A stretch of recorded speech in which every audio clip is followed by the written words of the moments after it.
Sheila Nidikimada from San Isidro College. So kanina pangutan ako nagili sa Kamulan. So ay sa imong maingon nga expert ay mo sa imong experience sa mo maingon sa mga nakalaagan nga Kamulan. So for me no, it is this is my first time din ako although 2 years na ko dari sa Bukidnon, first time na ko makalaag diri sa Kamulan Festival. And yeah, so far it was a great experience. Yeah, nalingaw kayo ko and nag-enjoy, then yeah, nalingaw, nag-enjoy, and dagan ko memories na nabuhat karong adlaw sa akong paglaag. Na kay na ako na tanaw karon ni event sir. Yeah, ganiha early morning street dancing competition dito sa highway. So na ba kay na-observe doon sir or diri sa kuan nga na sila sakto nga medical dito sir para ka ng services during festival? Yes, yes, nakita na ko ganiha nga dagan jud medics naagay enough proper kanang medics ganiha na mga sapat nga mga ambulansya o mga rescuer. So as sa naobserbahan nako, nakita na ko ganiha. So tungod ana sir makaingon ba ka nga safe ba ang imong paglaan diri?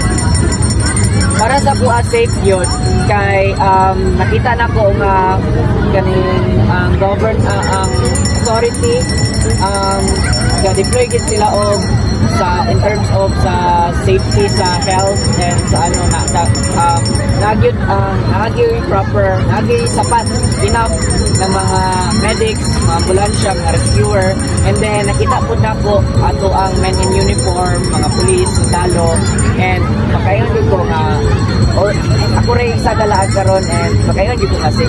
Thank you sir. Hapon, ako na Mercy Merging Kimanata, taga SIC.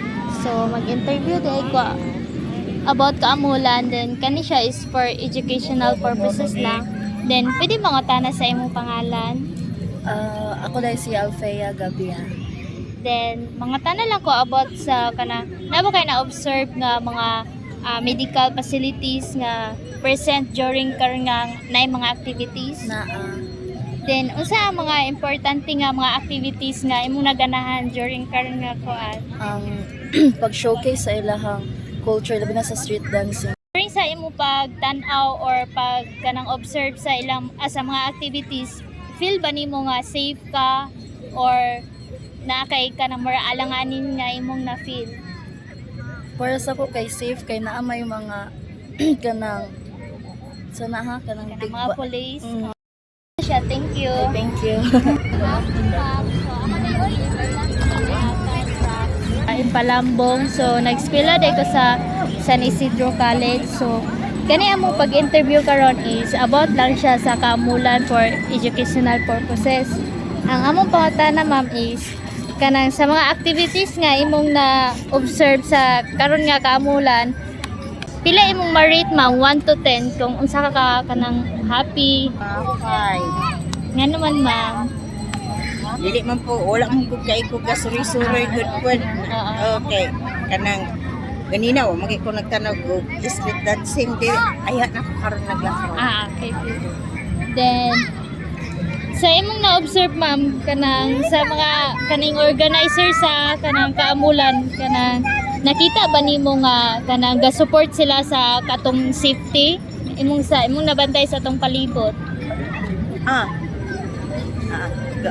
Observe ko nakakuan ko nga napoy mga safety gam. Apa kay mga activities na